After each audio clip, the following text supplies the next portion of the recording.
네. 2교시 수업 진행하도록 하겠습니다. 1교시 마지막에 무신정권과 관련된 영상을 아마 보셨을 겁니다. 그 영상을 보면서 제일 처음에 드는 느낌이 뭔가 하면, 와, 군인들 진짜 불쌍하다. 이런 느낌을 드실 수 있을 겁니다. 고려시대 같은 경우는 문반, 문신을 우대한 국가입니다. 쉽게 말하면, 펜을 들고, 붓을 들고, 나라를 다스리는 사람을 훨씬 더 우대했던 국가였던 거죠. 그러다 보니까 문벌 귀족사회, 귀족사회 이런 표현을 쓰기도 합니다. 근데 당연히 문벌, 문신을 우대하다 보니까 군인들의 경우는 불만을 가질 수밖에 없었습니다. 그러한 불만이 터져 나왔던 게 바로 무신정권입니다. 무신정권은 채씨 무신정권, 무인정권 이렇게 개념이 좀 명칭이 좀 다양하게 쓰여지고 있습니다. 그러나 일반적으로 무신정권이라고 하시면 될 것 같습니다. 무신정권이 쉽게 말하면 군인들이 반란을 일으킨 배경에 대해서 먼저 살펴보도록 하겠습니다. 제가 금방 설명드렸다시피 고려는 문벌 귀족사회, 즉 학문을 중시한 국가였습니다. 우문 정책이라는데요. 이게 학문을 우대한 정책이라고 이해하시면 될 것 같습니다. 이러다 보니까 무신들에 대한 차별이 굉장히 심했습니다. 영상을 보면 뺨을 맞고 이런 굉장히 모욕적인 일도 많이 당하긴 하는데요. 그런 일뿐만 아니라 승진에 제한이 있었습니다. 정상품, 상장군까지만 가능했습니다. 즉 문신 의 경우는 1품, 2품까지 다 가능했지만 군인 같은 경우는, 즉 무신 같은 경우는 정3품까지 승진을 못한다는 거죠. 군인들 입장에서는 상당히 큰 불만이었을 겁니다. 두 번째는 군대의 최고 통솔권은 바로 문반에게 있었다는 겁니다. 이 얘기는 전쟁을 하는 권한은 당연히 군인에게 있지 않고 군인을 말 그대로 밑에 하부 심부름꾼이라고 할까요?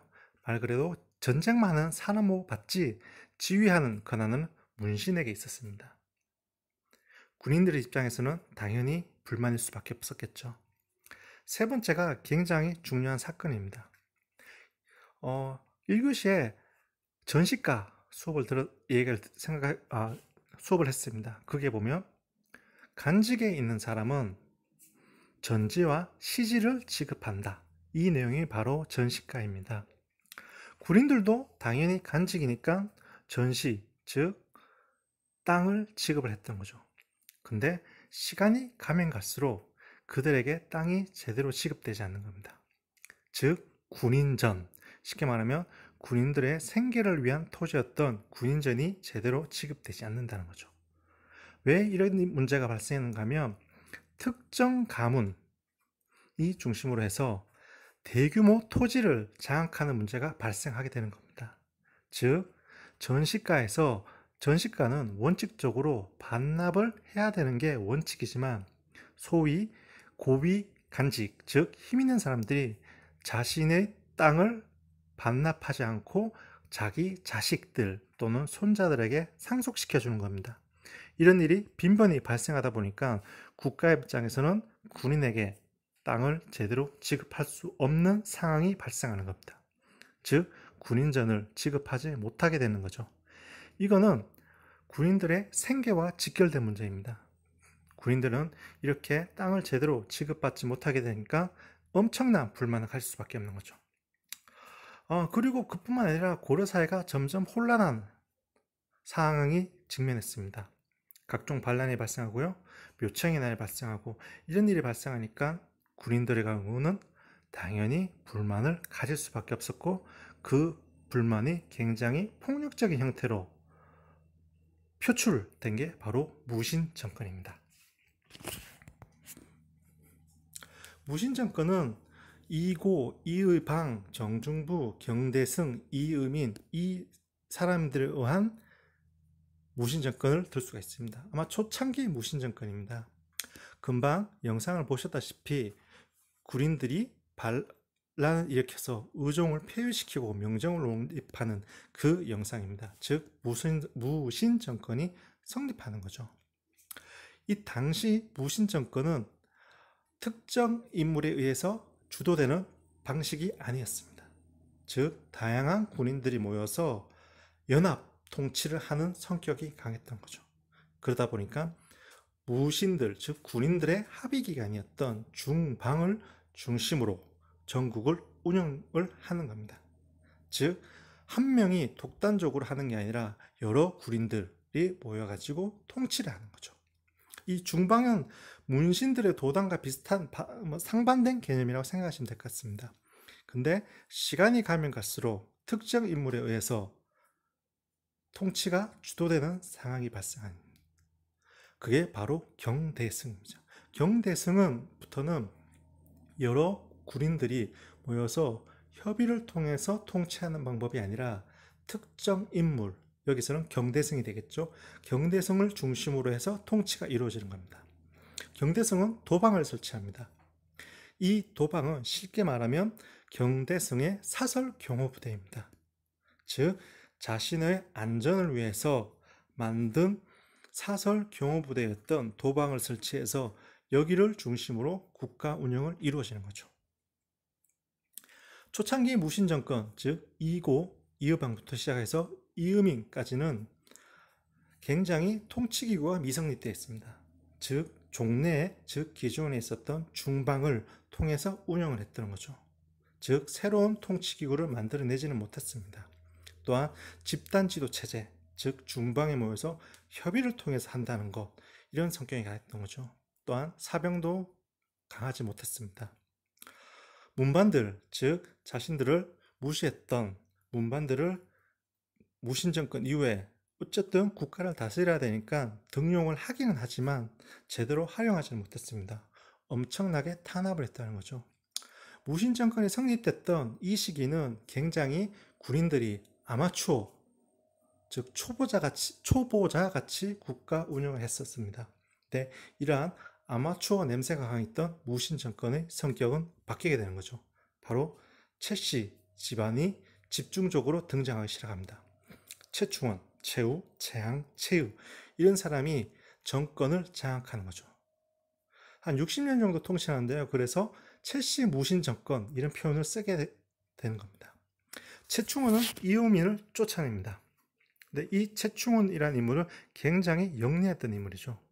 즉 군인들이 할 수 있는 분야가 있고 문반, 즉 붓을 들고 일을 하는 사람들의 역할이 있다는 것을 최충원은 알고 있었습니다. 그렇기 때문에 최충원은 문반들을 적극적으로 등용하게 되는 거죠.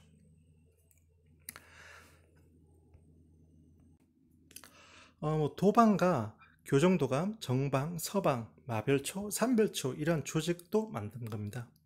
이 조직에 대한 구체적인 설명은 제가 조금 있다가 구체적으로 하고, 이러한 행정기구가 만들어진다는 것은 기존, 즉 이전의 무신정권과 달리 최씨 가문의 무신정권은 상당히 제도화되고 체계적으로 국가 운영을 했다는 것을 보여주는 겁니다. 그리고 이 당시에 바로 중요한 사건이 터지는 거죠. 즉 고려 역사의 흐름을 크게 바꾸었던 사건, 즉 몽고가 침입을 하는 겁니다. 몽고는 당시 전 세계를 휩쓸고 있었습니다. 이러한 몽고, 즉 나중에 원나라로 이름을 바꾸게 되고 여러분들이 많이 아시는 징기스칸이 만들었던 나라입니다. 이 나라는 전 세계 모든 나라를 장악하고 있었습니다. 아마 인류 역사상 가장 넓은 영토를 가지고 있었던 나라라고 합니다. 이러한 나라가 바로 고려를 침입하는 거죠. 고려를 침입하게 되니까 당시 고려는 개성을 떠나서 강화도로 천도, 즉 수도를 옮기게 되는 거죠. 이 시기가 바로 최씨 무신정권 때 발생하게 되는 겁니다. 이 사건, 그리고 위에 나와 있던 도방 등에 대한 설명은 잠시 후에 더 구체적으로 하도록 하겠습니다.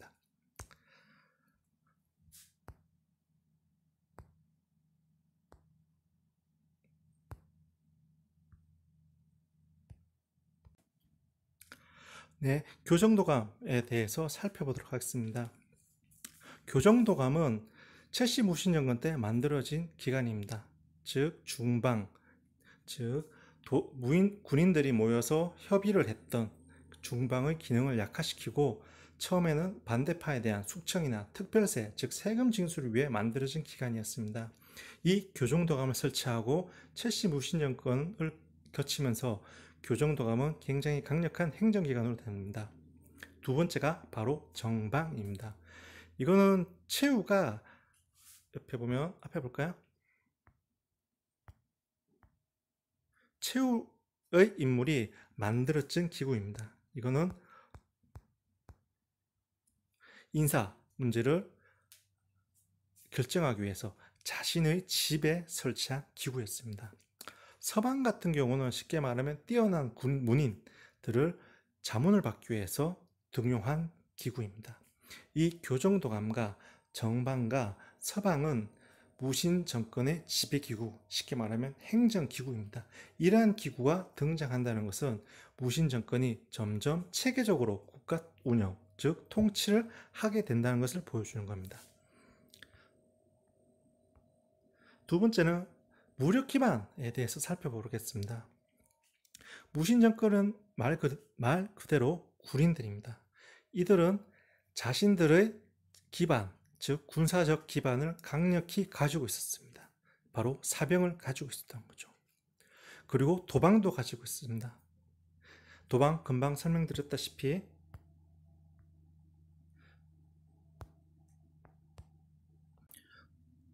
도방은 금방 설명드렸다시피 말 그대로 경호 기관이었습니다. 이런 사병과 도방을 가지고 있었다는 얘기는 무신정권, 즉 자신들의 정치적 기반을 공고히 할 수 있었던 무력 집단을 가지고 있었다는 거죠. 어떻게 보면 군사적 성격이 강한 무신정권에게는 사병이 있는 것은 당연하고 경호부대가 있었던 것도 아마도 당연할 것입니다.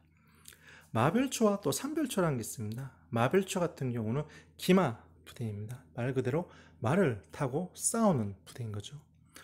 이런 기마 부대가 있었다는 얘기는 북방에서 침입하는 몽고 또는 거란족을 대적하기 위해서는, 왜냐하면 거란족이나 몽고족이 기본적으로 기마 부대였기 때문에 이들을 대적하기 위해서 창설된 특별 군대 조직이었습니다. 삼별초는 많은 분들이 들어보셨을 겁니다. 야별초라는 군사 조직을 확대한 기구인데요. 자별, 우별, 신의군 이렇게 합쳐져서 만들어진 군사 조직입니다. 여러분들이 알다시피 대몽항쟁의 주역이라고 알려졌죠. 교과서, 특히 고등학교 국사 교과서에 보면 삼별초의 역사는 제주도에서 끝이 납니다. 즉 강화도에서 후퇴해서 진도로 가고 진도에서 후퇴해서 제주도로 가고 거기서 삼별초에 대한 역사 기록은 더 이상 나와 있지 않습니다. 그러나 최근에 고고학자들의 연구에 의하면 제주도에서 살아남았던 일부 삼별초 군대가 간 곳이 있다고 합니다. 바로 현재 일본의 오키나와입니다. 즉 오키나와는 현재는 일본의 영토이긴 하지만 사실상 일본의 영토가 된 지는 오래되지 않았습니다. 오키나와는 일본과의 역사가 상당히 이질적이었습니다.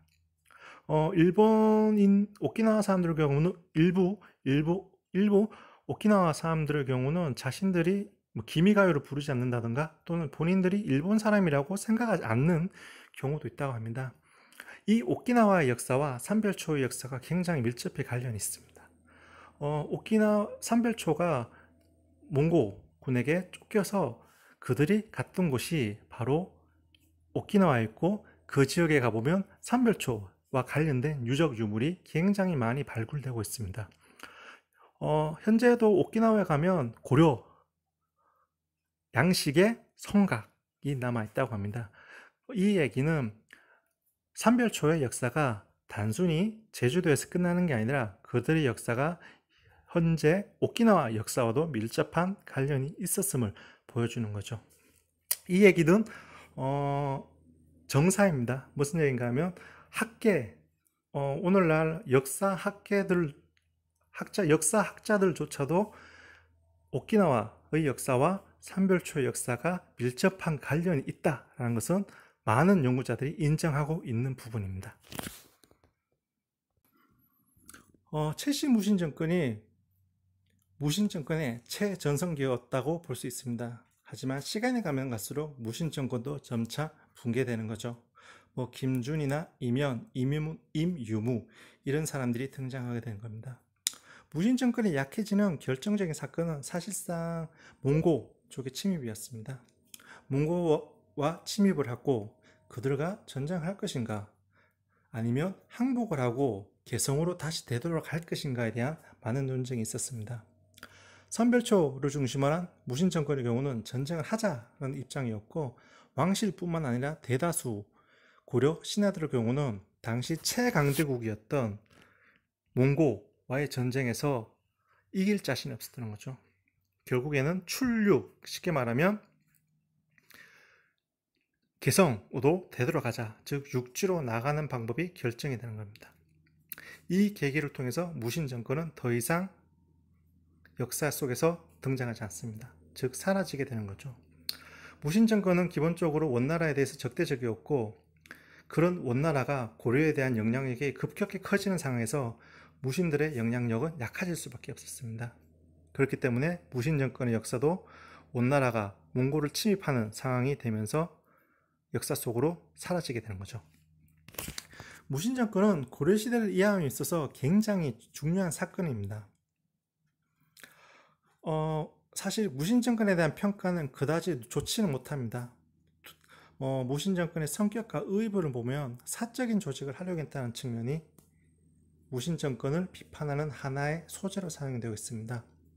무신 정권이 물론 교정도감이나 이런 제도적 장치를 만들긴 하지만 어쨌든 특정 인물을 중심으로 한 사적 관계에 의해서 운영이 됐던 정권이었습니다. 그러다 보니까 무신 정권에 대한 평가는 박하, 즉 안 좋을 수밖에 없다는 거죠. 또한 토지제도가 혼란되고 농장이 발달하는 문제가 발생합니다.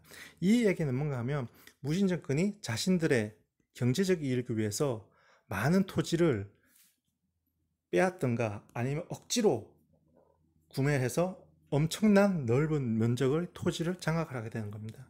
그렇게 등장했던 게 바로 농장이라고 하죠. 이런 농장의 등장은 상당히 넓었다고 합니다. 하나의 농장이 산과 강으로 경계선을 만들어진다. 이 정도로 농장은 굉장히 대규모, 엄청난 광범위한 넓이의 면적이 가지고 있었던 규모였습니다. 이런 농장의 발달을 하면 할수록 국가적인 입장에서는 세금 문제가 발생하는 거죠. 쉽게 말하면 세금을 거둘 땅이 없어지게 되는 겁니다. 이렇게 농장이 계속 발달을 하게 되면 될수록 그 농장에, 즉 무신들에게 땅을 빼앗긴 사람들이 등장하는 거죠. 농민들이, 천민들이 억울하게 본인의 땅을 빼앗긴 사람들이 반란을 일으키게 되는 겁니다. 이때 반란을 일으켰던 대표적인 사람이 만적의 난 또는 망소의 반란 이런 걸 들 수가 있습니다. 이 설명은 제가 전시가 체제의 붕괴나 농장의 형성과 성격 이런 얘기도 금방 설명했으니까 구체적으로 더 이상 설명하지 않겠습니다.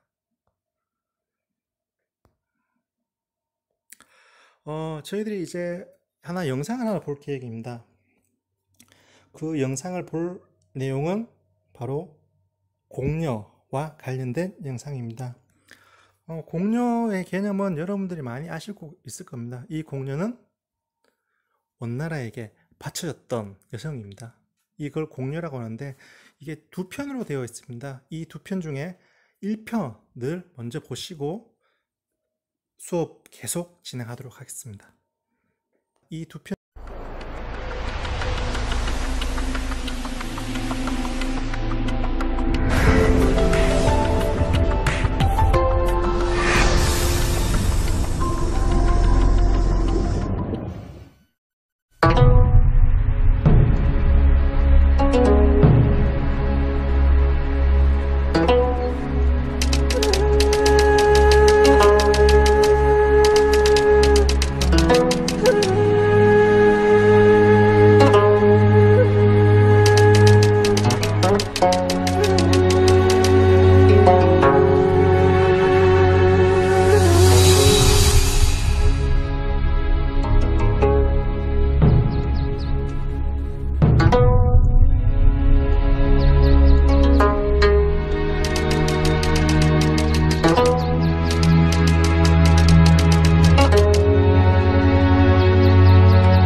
수업의 마지막 내용, 몽골의 침입에 대해서 살펴보도록 하겠습니다. 몽골 이름은 나중에 원나라로 이름을 바꾸게 됩니다. 몽골은 말 그대로 징기스칸이 주도해서 만들어진 나라입니다. 이 나라가 전 세계를 휩쓸고 엄청나게 넓은 영토를 장악하게 되는 겁니다. 당연히 그 사람 몽고의 영향은 고려에도 미치게 되는 겁니다. 고려와 몽고의 첫 만남은 1219년이라고 합니다. 강동성, 오늘날의 쉽게 말하면 평안남도, 평안남북도 지역이라고 생각하시면 될 것 같습니다. 강동성에서 몽골군과 합세를 해서 전쟁을 합니다. 즉, 당시 거란족의 몽골군을 피해서 고려 영토로 들어오는데 몽골군과 고려군이 같이 그 거란족을 격파하는 일이 발생하는 거죠. 이 당시는 몽골과 고려는 형제, 즉 맹약을 맺게 됩니다. 근데 시간이 가면 갈수록 고려와 몽고와의 사이는 악화됩니다. 몽고는 전 세계에서 최고 강대국이었습니다. 그들 입장에서는 고려와 같이 형제 국가를 맺을 필요가 없었던 거죠. 그 과정에서 저고요 일행 피살 사건 등이 발생하는 겁니다. 즉 사신이 피살되는 사건이 발생하는 거죠. 그리고 6년 있다가 바로 살레탑이 고려를 침략하게 되는 겁니다. 1231년 살레탑의 고려 침략이 바로 40년간 몽고와의 전쟁이 시작되는 거죠. 몽골의 침입에 대해서는 김윤후가 처인성에서 활을 쏴서 살레탑을 사살하고 몽골군이 일시 후퇴하게 됩니다. 그러나 전쟁이 가면 갈수록 너무 오랜 기간이 이어지고 또한 대몽항쟁을 강조했던 체해가 죽음에 따라서 이 체해는 금방 얘기했던 무신정권에 등장하는 입니다. 체해가 죽게 되면서 고려는 몽고와 전쟁을 더 이상 하기 힘들겠구나 라고 생각하게 되는 거죠.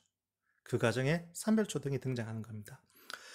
고려는 당시 강력하게 몽고와의 싸움을 강조했던 무신정권이 무너지면서 고려는 몽고에게 항복, 즉 복종을 맹세하게 되는 거죠. 몽고의 경우는 강력한 군대를 가지고 고려를 침입을 했습니다. 각종 간섭을 하는 거죠. 대표적인 게 부마국이라는 표현입니다. 이 얘기는 굉장히 모욕적인, 즉 고려 입장에서는 굉장히 모욕적이었습니다. 뭔가 하면 고려 왕실의 공주와 원나라의, 즉 몽고의 왕실의 공주와 고려의 왕이 결혼을 하는 겁니다. 즉 원나라 황제 입장에서는 고려 왕이 사위가 되는 거죠. 왕의 사위를 부마라고 합니다. 즉 고려는 원나라의 부마국이 되는 거죠. 근데 부마국이 되면 고려 입장에서는 상당히 모욕적일 수밖에 없습니다. 즉 하나의 독립적인 나라였지만 이 사건이, 즉 몽고의 간섭이 강화됨에 따라서 고려 왕실의 권위는 땅에 떨어지게 되는 거죠. 그리고 각종 공물과 공려 한간을 바치라고 합니다. 또한 일본 원정에 참여하도록 강요하는 거죠. 원나라 입장에서는 고려를 정복했으니까 바다 건너에 있던 일본의 정복을 당연하다고 생각했습니다. 문제는 일본을 침략을 하기 위해서는 배, 즉 전선, 즉 전투함이 있어야 되는 거죠. 그 배를 만드는 고통을 고려 백성에게 떠넘기는 겁니다. 두 차례에 걸쳐서 전쟁을 감행합니다. 근데 그 두 차례의 전쟁 모두 다 태풍이 오는 시기와 겹쳐서 배들이 대부분 침몰하고 원나라, 고려 모두 막대한 피해를 보게 됩니다. 일본 입장에서는 전쟁 한번 하지 않고 태풍 때문에 전쟁에서 이길 수 있었던 상황이 되었던 거죠. 일본 입장에서는 그 태풍이 너무나 고마웠습니다. 그러다 보니까 그 태풍을 신풍이라고 합니다. 즉 신, 갓이라고 할까요? 하느님 할 때 신 그 같죠? 그 신, 그리고 풍은 바람풍입니다. 즉 신의 바람이라고 지칭하는 거죠. 그걸 바로 일본어로 읽게 되면 가미가제, 되는 겁니다. 그리고 각종 내정 간섭을 몽고에서 하게 됩니다. 바로 정동행성을 통해서 내정 간섭을 감행하는 거죠. 정동행성은 몽고가 고려, 즉 원나라가 고려를 통치하기 위한 하나의 통치기구였습니다. 쉽게 설명을 드리면 뭐와 비슷한가 하면 조선 총독부와 비슷한 개념이라고 이해하시면 될 것 같습니다. 심양왕이라는 게 있습니다. 이것도 부마국 부마 이런 거 좀 비슷한 건데, 고려 왕이 말을 안 들을 경우는 중국의 심양의 고려 왕족 중에 한 명을 데리고 있습니다. 그 사람을 심양왕이라고 하는 거죠. 원칙적으로는 고려에 대한 자문을 위해서 데리고 있었던 겁니다. 그러나 사실상 인질이었죠. 즉 고려 국왕이 말을 제대로 듣지 않는다면 고려 국왕을 다시 원나라로 잡아오고 심양왕을 고려 국왕으로 임명하게 되는 겁니다. 그러다 보니까 원나라는 항상 이 심양왕을 통해서 고려 국왕을 압박하고 협박하고 원나라의 말을 잘 듣도록 만들었던 거죠. 땅도 빼앗아갔습니다. 바로 쌍성총관부, 동령부, 탐나총관부 등을 설치하게 되는 거죠. 저희들이 공령 2편에 대해서 영상 하나 보도록 하겠습니다. 공령 1편과 더불어 2편은 몽고 침입에 따라서 고려 백성이 얼마나 많은 고통을 겪게 되는가를 가장 잘 보여주는 영상입니다. 2편, 공려와 관련된 2편 영상 보시고 바로 수업 계속하도록 하겠습니다.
영상을 잘 보셨습니까?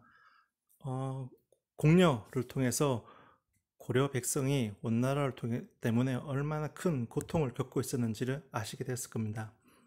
몽고의 힘이 계속 고려에 영향을 미치고 있었습니다. 그러나 시간이 가면 갈수록 원나라의 영향력, 즉 원나라의 국력은 약해집니다. 중국 대륙에서는 원나라를 대체할 수 있는 새로운 나라가 등장하기 시작했던 거죠. 바로 명나라입니다. 명나라와 원나라의 전쟁 사이에서 원나라는 잦은 패배를 하게 되면서 원나라의 영향력은 약화됩니다. 이럴 틈 타서 고려의 독립을, 즉 고려가 원나라의 영향력에서 벗어나자는 시도를 하게 되는 거죠. 그 대표적인 왕이 바로 공민왕입니다. 공민왕은 굉장히 독특한 캐릭터의 인물입니다. 원래는 원나라 공주였던 노국공주와 결혼하는데 원나라의 후원을 받고 왕이 되었던 인물입니다. 근데 공민왕은 왕이 되자마자 바로 반원, 즉 원나라를 반대하는 정책을 시행하는 거죠. 원나라 스타일, 원연호, 간제, 의복, 머리 스타일 이런 거를 다 없애버리는 겁니다. 그리고 정통행성, 즉 원나라가 고려를 간섭하기 위해서 만들었던 조직도 없애버리는 거죠.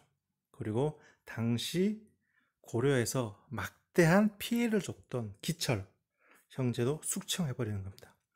기철은 굉장히 별 볼 일 없던 사람들이었습니다. 저희들이 봤던 공녀에서 기철의 여동생이 공녀로 원나라에 보내집니다. 그 원나라에서 그 원나라 황실의 시집, 즉 결혼을 하게 되면서 원나라의 태후가 됩니다. 즉 원나라 황제의 아원이가 되는 거죠. 바로 그게 기왕후라고 하는데 이걸 빌미로 해서 고려에서 굉장히 나쁜 짓을 많이 했던 인물입니다. 이거 바로 기철 형제인데요. 기철 형제, 즉 고려 내에서 원나라 편을 들었던 대표적인 인물이었던 기철 형제를 없애버리는 겁니다. 그리고 쌍성총갑부 이런 걸 수복하는 거죠. 전에 봤던 원나라가 동령부, 탐라총관부, 쌍성총관부 이런 영토를 빼앗아 갔었습니다. 근데 이 쌍성총관부는 어딘가 하면 함경남도 일대입니다. 여기를 바로 수복하는 거죠. 다시 원나라 땅으로 빼앗아 오는 거죠. 국민의 반원 정책은 다만 원나라가 힘이 약해지는 상황에서 상당한 성과를 볼 수 있었습니다. 그러나 공민왕이 고려라는 나라를 다시 부흥하기 위해서는 각종 국내 정책을 시행해야만 했습니다. 그 정책을 시행했던 인물이 바로 누군가 하면 신돈입니다. 신돈은 스님입니다. 요승이라는 표현도 하죠. 요승은 요사스럽다. 요사스러운 승려라고 그래가지고 신돈을 굉장히 안 좋게 평가할 때 쓰는 표현입니다. 이 신돈을 공민왕이 등용하는 거죠. 공민왕이 신돈을 등용한 이유는 바로 당시 원나라 편에 들어서 고려 사이에 각종 나쁜 짓을 했던 부원 세력, 즉 원나라와 친하게 지냈던 사람들을 척결을 하고 또한 강범위한 땅을 가지고 있었고 백성들의 땅을 빼앗고 또는 백성들을 억지로 노비를 만들어서 막대한 경제적 기반을 가지고 있었던 고려의 특권층을 겨냥을 한 등용이었습니다. 즉 고려 사회에서 공민왕을 대적할 수 있었던 강력한 세력을 탄압을 하기 위해서 신돈이라는 신진 세력을 등용했던 거죠. 이 사람이 바로 시행했던 정책이 전민변정도감입니다. 전민변정도감은 쉽게 말하면 땅 주인, 원래 주인 찾아주고 그 사람의 원래 신분, 즉 억지로 노비가 됐으면 그 사람의 원래 신분으로 만약에 양민이라면 양민으로 돌려주고 이런 정책을 시행한 겁니다. 바로 전민변정도감을 설치하는 거죠. 이 전민변정도감 설치는 결국에는 당시 고려 기득권을 가지고 있던 세력들의 경제적 기반을 무너뜨리기 위한 방법이었습니다. 다만 이거는 고려 사회의 기득권층의 극심한 반발을 불러올 수밖에 없었습니다. 결국에 공민왕은 신돈을 물러나게 하게 되는 거죠. 신돈을 물러나게 되면서 고려 사회에는 각종 개혁이 등장할 수 있는 상황이 많이 사라지게 되는 겁니다. 물론 나중에 정몽주나 정도전 같은 인물이 등장하면서 고려를 되살리기 위한 각종 정책을 시행하게 됩니다. 그 내용은 다음 기회에 수업 시간 진행하도록 하고요. 어쨌든 오늘 수업은 공민왕이 반원 정책을 시행을 했고 그 반원 정책의 일환으로 국내 통치를 위해서 신돈을 등용해서 전민 변정도감을 설치했다. 이 정도만 아시면 될 것 같습니다. 고려사회에서 굉장히 흥미로운 인물 중에 하나가 바로 신돈이라는 인물입니다. 신돈의 등장과 신돈이 역사 속에서 사라지게 되고, 즉 물러나게 되는 과정이 고려사회의 고려사회가 역사 속에 사라지는, 즉 고려의 멸망을 보여주는 상징적인 사건입니다. 고려 후기, 즉 고려가 멸망을 하고 조선이 건국되는 시기에 있어서 가장 상징적인 인물이라는 거죠. 마지막으로 공민왕과 같이 고려 부흥을 위해서 노력했던 신돈에 관련된 영상을 시청하시고 다음 주 예고하고 오늘 수업을 마치도록 하겠습니다. 우선 영상 한 편 시청하도록 하겠습니다.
영상을 잘 보셨습니까? 신돈이 고려사회, 즉 고려의 멸망과 조선을 등장하는 당시 시대를 가장 잘 보여주는 인물입니다. 그렇기 때문에 마지막 영상으로 신돈과 관련된 영상을 살펴봤습니다.